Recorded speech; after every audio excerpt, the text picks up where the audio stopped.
Josué et Caleb voulaient simplement dire, ce que vous êtes en train de dire c'est vrai.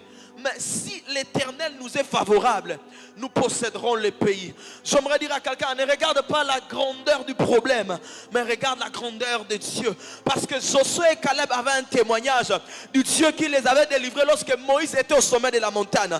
Ils avaient triomphé, pas parce qu'ils étaient plus forts, mais parce qu'ils étaient spirituellement plus forts. J'aimerais dire à quelqu'un, regarde la grandeur de Dieu. Et ce matin, si l'Éternel t'est favorable, puisque Dieu te sera favorable, tu vas relever ces défis au nom de Jésus.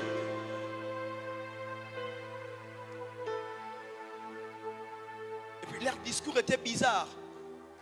Ils ont dit, à leurs yeux et à nos yeux, nous nous sommes vus comme des sauterelles. Vous savez, les sauterelles ne mangent pas le miel.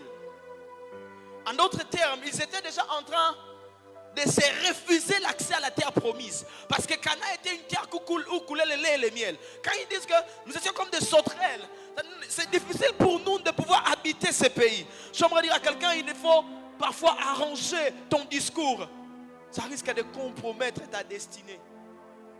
Je sais qu'à dit non, si l'Éternel nous est favorable, les uns s'appuient sur les chars, mais nous autres, nous avons l'Éternel comme appui. J'aimerais dire à quelqu'un encore ce matin, ne regarde pas à la grandeur du problème, mais regarde à la grandeur de Dieu. Regarde à la grandeur de Dieu. Regarde à la grandeur de Dieu. Dans Jean chapitre 6, lors du miracle de la multiplication du pain, Jésus va dire à Philippe, donne-leur du pain. Philippe va dire que les magasins sont trop loin d'ici. Tout ce que nous avons ici, ce n'est que 5 pains et 2 poissons. Est-ce que cela va suffire à toute cette foule?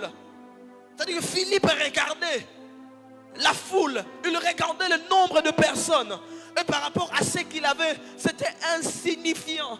Mais la Bible déclare que Jésus va prendre les 5 pains et les 2 poissons. Il va rendre grâce. Après avoir rendu grâce, le miracle de la multiplication se produit. Je me dis à quelqu'un, à chaque fois que tu rends grâce à Dieu, à chaque fois que tu regardes à la grandeur de Dieu, le peu que tu avais peut se multiplier. Et ce matin, je prie au nom de Jésus, que le peu que tu avais se multiplie au nom de Jésus. Est-ce que ton amen peut arriver jusqu'ici? Philippe regardait à la grandeur du problème.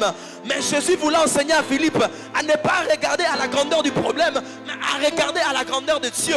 Avec 5 pains et 2 poissons, la multiplication a été possible. Ce matin, je prie que Dieu multiplie le peu que tu as. Je disais que Dieu multiplie le peu que tu as. Lorsque tu seras face à l'adversité, ne pleure pas. Mais toi, regarde à la grandeur de Dieu. Rends grâce à Dieu. C'est alors que le peu que tu as